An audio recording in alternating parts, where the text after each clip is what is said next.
Welcome to ScreenPlay, where we review elements of pop culture, from music and television to video games and film. I'm your host, Noah Bailey. Today we'll be reviewing the music artist Banks, and then we'll be reviewing the new film John Wick starring Keanu Reeves.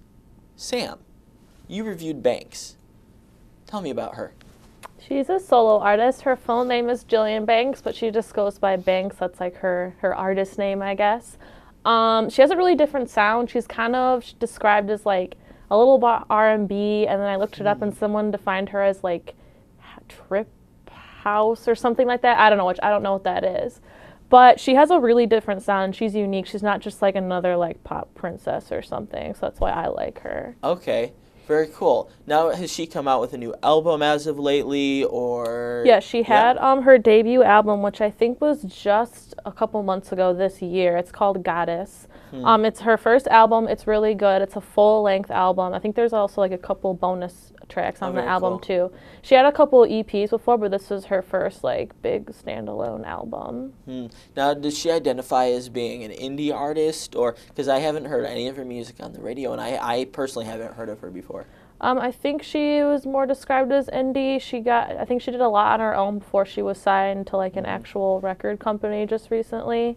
So I would describe her as that, yeah, definitely, because she's definitely more unknown, for sure. Very cool. So other than the fact of kind of her music is a little bit different, because nowadays you associate, a young woman in the public eye as a singer being like some big pop star like Katy Perry or somebody like that. But other than her music style, what makes her different?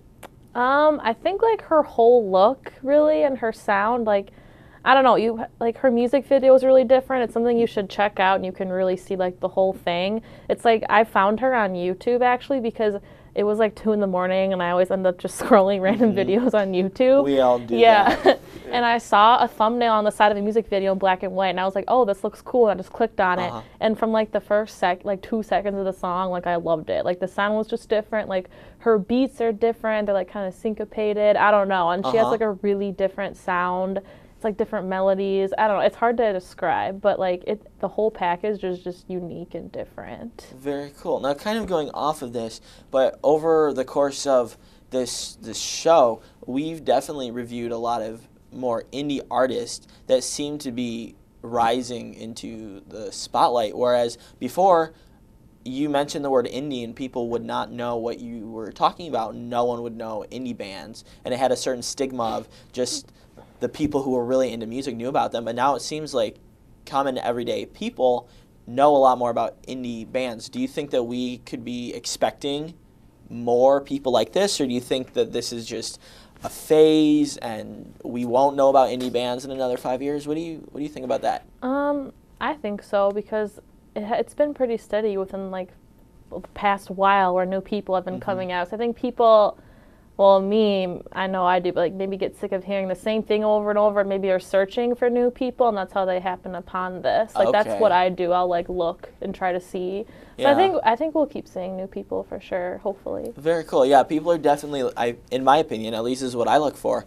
People are looking for things that are new and interesting, and it seems like all the pop stars are doing the exact same thing, whereas indie music and indie rockers, they're just doing their own thing, and it's very different, which people like different sometimes. All right, well, Joseph, you reviewed John Wick's, the new film starring Keanu Reeves. What do you have to say about that?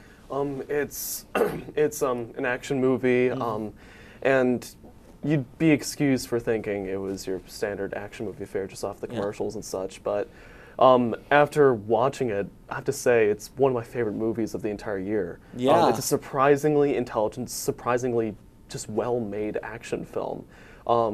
One with well-written combat sequences, well-written characters, and just in general, well-performed. Yeah? So tell us a little bit about the plot. So without giving away too much, the character John Wick is a retired hitman. Who managed to get out and kind of re-enters the game basically for revenge. It's a standard setup that way. What's really interesting about the movie is what it does with that. One of my favorite things about the film is the fact that all these secondary characters and even the main antagonists are just so interesting. A lot of the secondary characters that only have a couple appearances are some of the more interesting things that happen in the film. The antagonist's personal story arc, character arc, is the crown jewel of the entire film. Really? Yeah. So the characters are written really well? Like, subtly, but yeah. Huh. So would you attribute that to the writing itself, or would you attribute that to the actors and actresses? I would say both. The way that they're written, the subtlety of it is just really well played. But the actors, it's only because of them it was able to be pulled off. Very interesting. So to me, it sounds like it's the plot, so to speak, is a little bit like we've seen stuff similar, but it sounds like it has a very original spin on it. Correct? I'm not sure I would say original. A lot of the things in it are moderately original, yeah. Okay. But the greatest strength of the film is just how well performed it is. Okay. You have seen other movies about revenge. You've seen other gunfights. You've seen other Hitman films. This one just does it better than any other I've seen. One of the what I wanted to say about the action sequences are that they alone are worth watching the movie for. They are incredibly smooth, they're incredibly swift, they're incredibly brutal. And that's kind of a good description of the entire film, is that it's really brutal. And swift. So there you go. Very cool. How do you feel about kind of bringing Keanu Reeves out of the Hollywood vault of actors from like the 90s? I mean, because Matrix was the Matrix 99, was, wasn't it? 99 Yeah. and 2000 something. Yeah. I haven't really heard of him being in a movie since. He's been in a few. Yeah. Keanu Reeves tends to play characters that are meant to be the audience stand-in. They're characters that are just as alien to the world as you are. Okay. And he's really good at that. John Wick is not that character. That said, for some reason, he still pulls it off perfectly. I really liked Keanu Reeves in the position of John Wick. The way he plays the character, it makes sense that the antagonists refer to the character John Wick as the boogeyman. That's really what I gotta say about it. Interesting. Very cool. So you would suggest this movie to a friend, I'm assuming? I suggest this movie to anyone that has the stomach for it. Ooh, good to know. Okay, very cool. Well, that's it for our review today. Thank you, Sam, and thank you, Joseph, for your time. If you want to read the full reviews of Banks and John Wick, you can find them at auspartannews.com.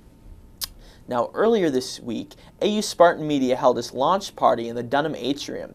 Here is a short piece showcasing the event with two people from behind the scenes asking you to be a part of future episodes of ScreenPlay.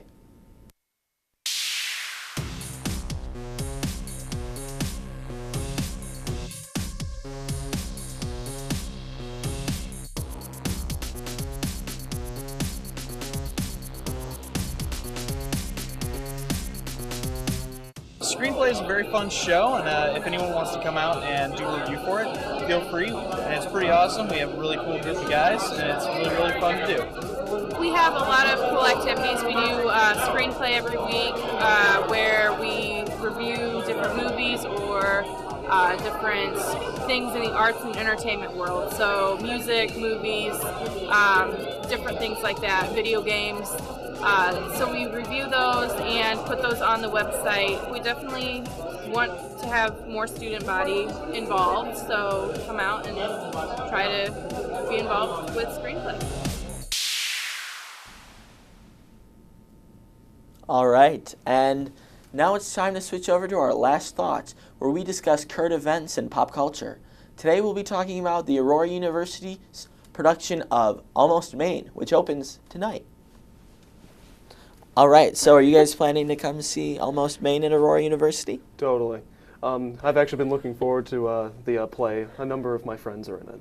Oh, very cool. Am I one of those friends? I sure hope so. Thank you very much. Good answer. Yes, very good answer. I'm in the production of Almost Maine, and I would really like it if you came and supported me in the cast. I think it would be really good. But yeah, so have you guys had familiarity with seeing productions here at AU before? Because this is my first semester here, so I've never actually seen an AU production. No. I've been I to haven't. I've been to a couple Yeah? of them. One my freshman year, and I went to the Midsummer Night's Dream performance last year. Very cool. I did hear a lot about that. A lot of the theater department often brings that up. I heard that must be like a favorite or something. It was fun. But yeah, I've personally really enjoyed being in the cast. Almost Maine, I think it's a really well-written play. What it's about is it is a series of 8 or 9 different vignettes, and each individual scene is almost like its own short play. But they all have a connection, and they all take place in the city, or the town, Almost, Maine. And The town's literally called Almost. the town is called Almost. Yep, it's Almost, Maine. Yeah, it's a very small town, and so each scene, one scene, it shows like what's going on in the bar in that town, and then the next is like at the laundromat, and then a different one is like at someone's house and stuff. And it's a romantic comedy, but it shows people falling in love, and it shows people falling out of love. So it's great to bring a date to, hint, hint. Yeah. And Free date. yeah, it is. Cheap It's a date. free date because hey, they do not charge ticket admission price, so it's pretty cool. What a deal! Your What cheap a date. deal! This is for you. Yes. So and you don't have to tell your date that you didn't pay. You can Yeah. make it seem like a really Say big you deal. paid like $30 each or something. Assuming they don't just have a sign that says, "Hey, your date didn't pay for this." That's true. That would be uncomfortable. Lie to your date. Lie to your date. Just be like, I paid Some so dating much money for advice. this. Exactly. But What days is it showing? well, it like I said earlier, Today. it opens tonight, and then we have a showing tomorrow, and then we have another week of shows Wednesday through Saturday, all at 7:30 p.m. The doors open at 7, lobby opens at 6:30. You can reserve your seats by going to aurora.edu and searching Arts and Ideas, and you can reserve tickets to make sure that you have priority seating. Otherwise, you can just show up early and hope that you can get a seat. Cool. Yeah. All right, well, I hope to see you guys there. I'll probably see Joseph there. Sam, hopefully you come. So, I'll be there. yeah, and make sure that you guys come as well, because that would be great. Being All fairly right. disappointed. With the date. Yes. All right. That's about all the time that we have. And once again, thank you, Sam, and thank you, Joseph, for being in the show today. For those of you watching, if you have something you'd like to review, or if you have a topic for us to talk about, mention AU Spartan Media on Twitter, or use the hashtag AU Screenplay. I'm your host, Noah Bailey, and we will be back again next week for more pop culture reviews.